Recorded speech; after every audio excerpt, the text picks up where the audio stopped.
Saludos. Vamos a abordar a continuación el tema del tiristor, triac, unionión y diac, un conjunto de elementos destinados principalmente al control de elementos de potencia en electrónica. Los temas que vamos a abarcar en este capítulo van a ser, en un primer lugar, el transistor unionión, como no puede ser de otra manera, porque es uno de los elementos principales a la hora de generar los impulsos para trabajar tanto con los tiristores como los triac. A continuación abordaremos los temas de tiristores, el tema de diacs y el tema de triacs que tenemos aquí. Bueno, lo dicho. Entonces, en un primer momento vamos a abordar el tema del unionión, del transistor unionión, también conocido como UJT. El transistor unionión es un transistor un poco especial que tiene una representación, normalmente esta que tenemos aquí, que tiene tres terminales, igual que teníamos en los transistores uniones. A un transistor le llamamos, a una de las patas de los pines le llamamos B2, base 2, a otro B1, base 1 y al otro el emisor. Aunque también se puede presentar con esta otra simbología que tenemos aquí. ¿Cómo está constituido? Básicamente está constituido por una sola unión, como podemos ver en esta gráfica que tenemos aquí, en este dibujo, una sola unión, que puede ser tipo P y tipo N, aunque siendo la más normal el tipo N, en la que en el punto aproximadamente intermedio se hace una inyección de un material de signo contrario, si la base es, si el cuerpo es tipo N de tipo P, similar a lo que hacíamos en transistores, y a este elemento le llamamos el emisor. El principio de funcionamiento, como podemos ver a continuación, es este que tenemos aquí. El funcionamiento es muy diferente al de los transistores bipolares y al de los transistores FET.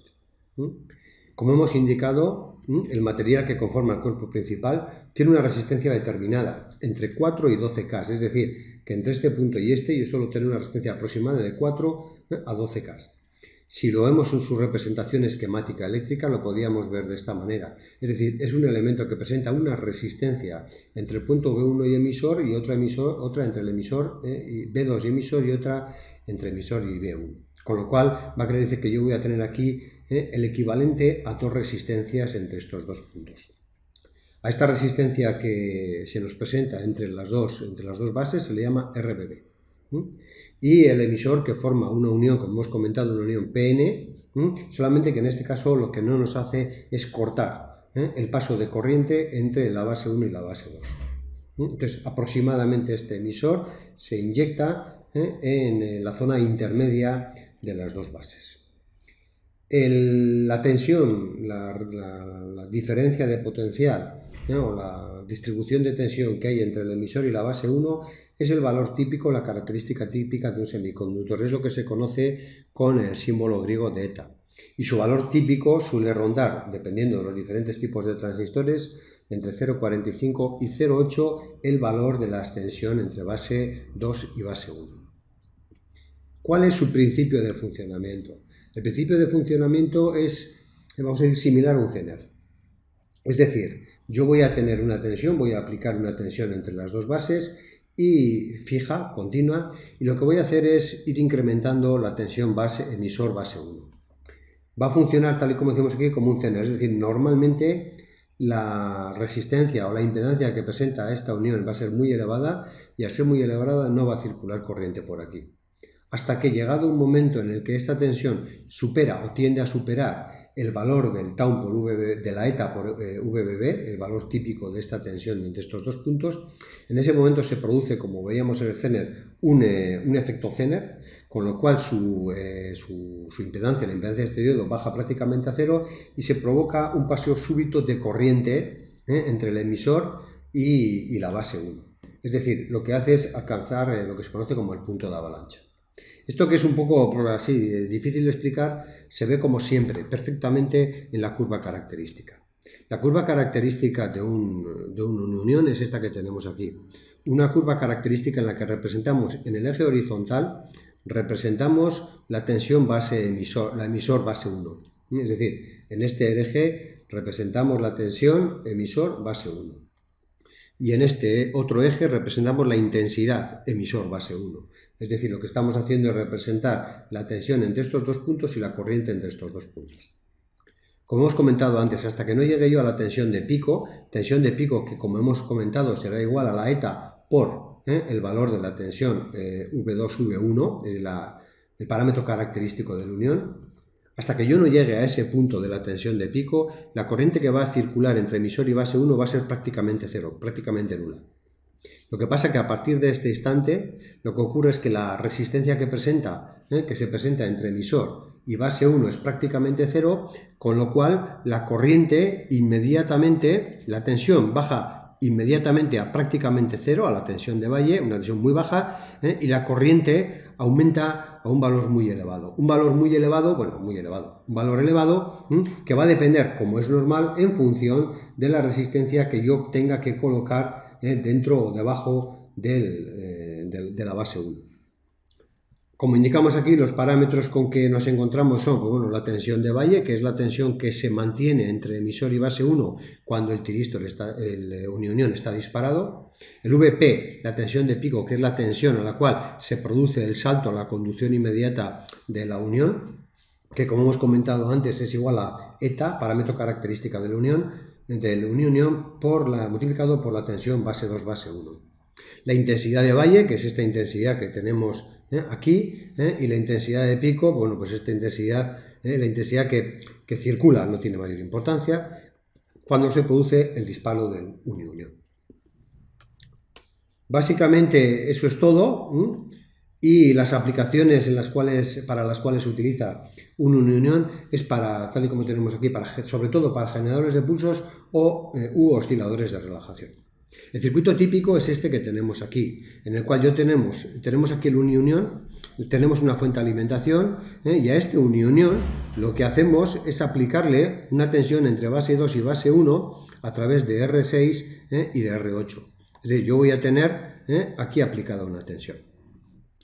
De forma que en condiciones normales y nada más conectar a la alimentación, este condensador va a estar descargado. Al estar descargado, la tensión que yo voy a tener aquí va a ser cero.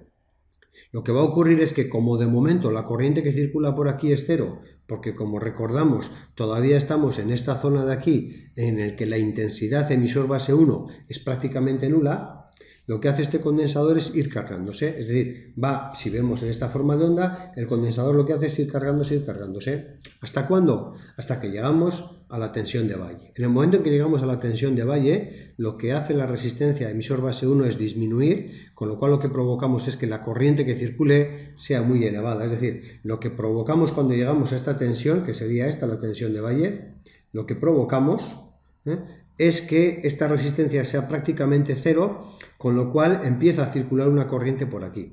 Corriente que circula por aquí, que como vemos esta resistencia es muy pequeña, lo que va a provocar que este condensador se descargue por aquí de una manera muy rápida, es decir, en esta manera que tenemos aquí. Si esta resistencia fuese muy grande o mucho más grande, la bajada de esta descarga sería de forma típica de descarga de un condensador. Como yo lo que estoy queriendo es generar, en este caso, generar pulsos, es decir, generar estos pulsos que tenemos aquí, como midiendo la tensión en extremos de R8, pues yo lo que voy a hacer es colocar una resistencia muy pequeña. De forma que cuando este condensador llegue al valor de pico, lo que va a provocar es que se dispare el unión. Al dispararse el unión, este condensador se descarga por aquí y provoca que por R8 haya una tensión de pico, un pico de tensión. Automáticamente lo que va a ocurrir es que como este condensador se descarga por aquí, la tensión en extremos de ese condensador baja inmediatamente, como vemos aquí, baja prácticamente a cero, con lo cual quiere decir que el punto de funcionamiento que estaba aquí lo que hace es bajar, al bajar la tensión en extremos de ese condensador, y lo que hace es volver a bajar a este punto que tenemos aquí. Un segundo. A este punto, baja por aquí y volvemos a colocarlos en este punto de funcionamiento. Con lo cual, volvemos a estar en un punto en el que otra vez la resistencia que se presenta entre emisor y base 1 es muy grande y nos permite que este condensador vuelva a empezar a cargarse, como puede verse aquí. Con lo cual lo que me va a provocar es en extremos del condensador, una forma de onda típica de diente de sierra, por así decir, y en extremos de las resistencias un valor de pico.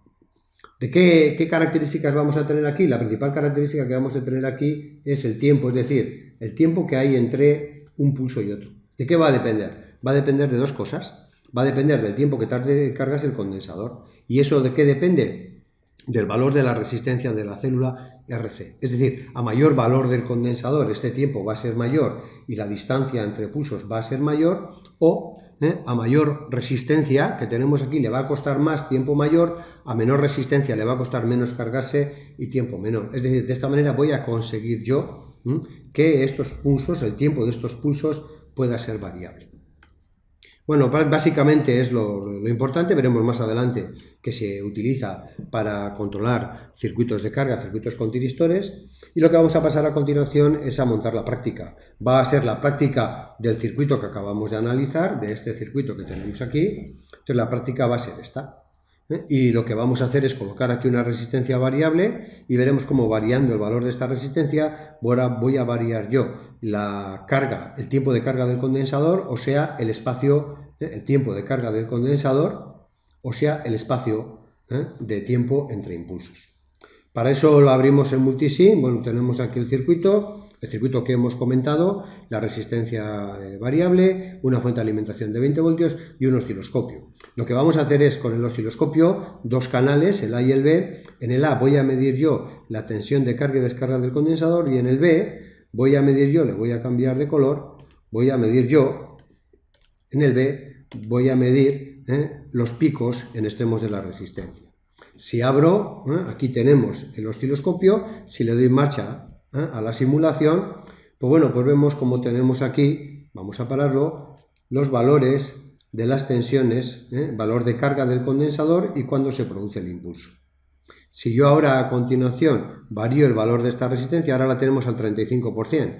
Si yo varío el valor de la resistencia pulsando, por ejemplo, la tecla A sin más, 40%, 45%, vemos que se va haciendo cada vez más pequeña el valor de esta resistencia hasta que llego en este caso al 100%, y vemos que el tiempo, en este caso, el tiempo de disparo es de aquí a aquí. Si yo ahora cojo y disminuyo Shift A el valor, aumento el valor de esa resistencia, vemos cómo va aumentando el tiempo entre pulsos, el tiempo de carga del condensador, o sea, el tiempo entre pulsos. No tenemos nada más que ver, la aplicación real la veremos más adelante, como hemos comentado, con tiristores, y sin más, a continuación lo que debemos hacer es montar la práctica, anotar los resultados y subir la memoria correspondiente a la plataforma web. Hasta ahora.